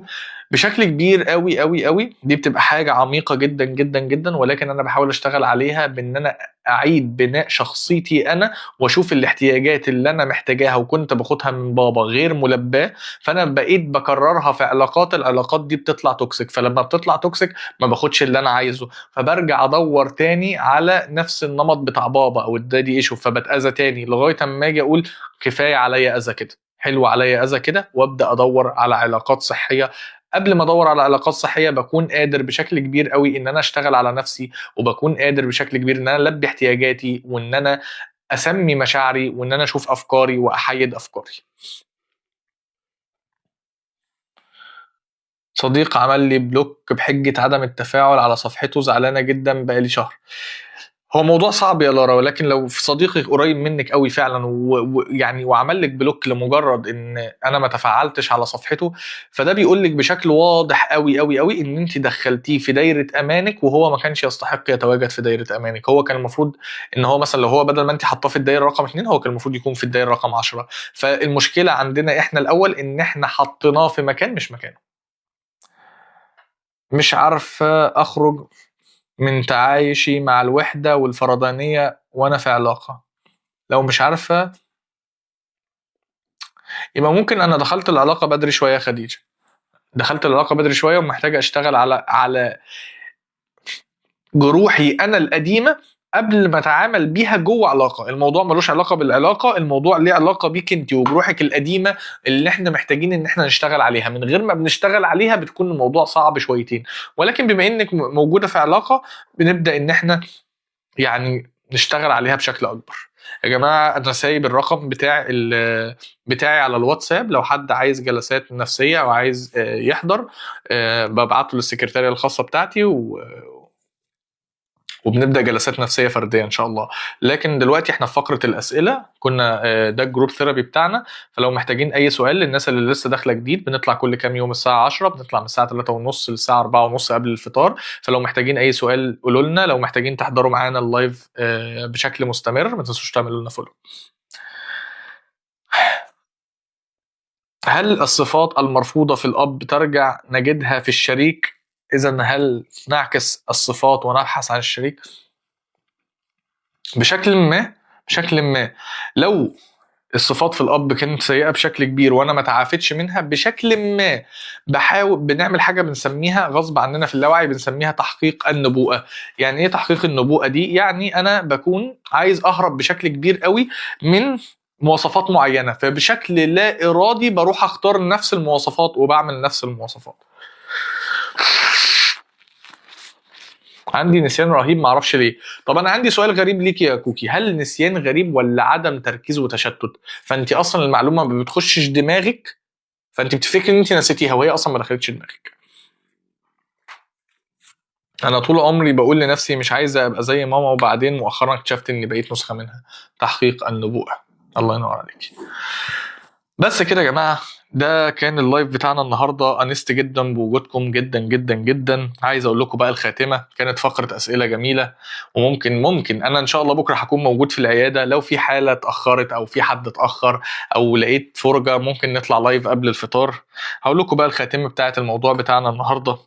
يمكن أكتر حاجة مع الطلاق مش ذنبك، لكن طريقة تفسيرك ليه. يمكن أكتر حاجة مع الطلاق ما تكونش ذنبك، ما تكونش إحساسك بالذنب الداخلي ولا بالجلد الداخلي، ولكن طريقة تفكيرك للخطأ اللي أنت أخطأته. طريقة تفسيرك للخطأ اللي أنت أخطأته ممكن بشكل كبير قوي تودي حياتك في مسار أنت ما كنتش حابب إن هو تروح له، والغلط اللي أنت غلطته ما كانش يستحق كل هذا الذنب. الذنب الصحي بيقودك لباب الإصلاح. يعني الذنب الصحي اللي احنا اتكلمنا عنه النهارده هو ده اللي بيوديك للباب بتاع الإصلاح.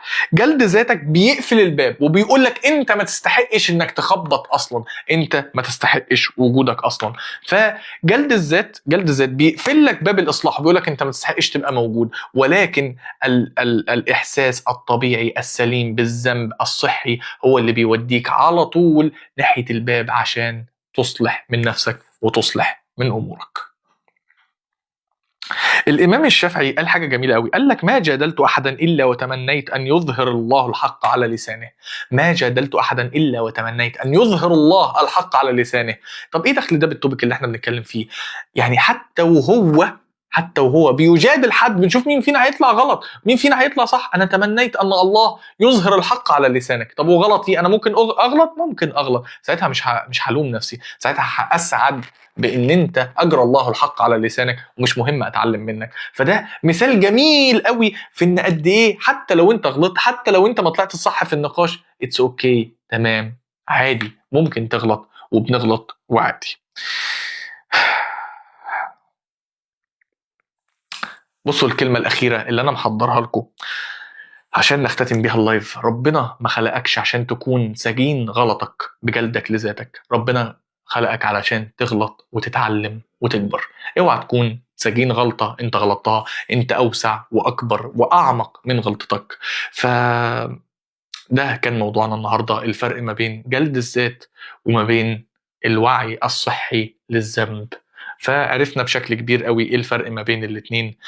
انست بوجودكم جدا جدا جدا. رمضان حلو بيكم جدا جدا جدا، وجودكم كان جميل، ودايما بحب تواجدكم وبحب اشوفكم واحد واحد بالاسم. ولما بيتضاف لنا حد جديد انا بأسعد بيه جدا جدا.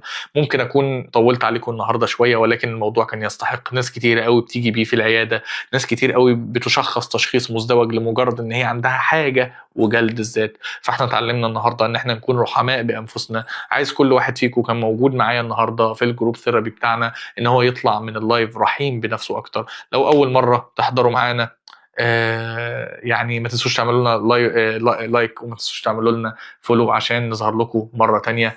بس كده. الفيديو صحيح احنا بنسجل كل لايف احنا بنطلعه، بنسجل الجروب ثيرابي بتاعنا ده عشان المواضيع بتبقى مهمه جدا.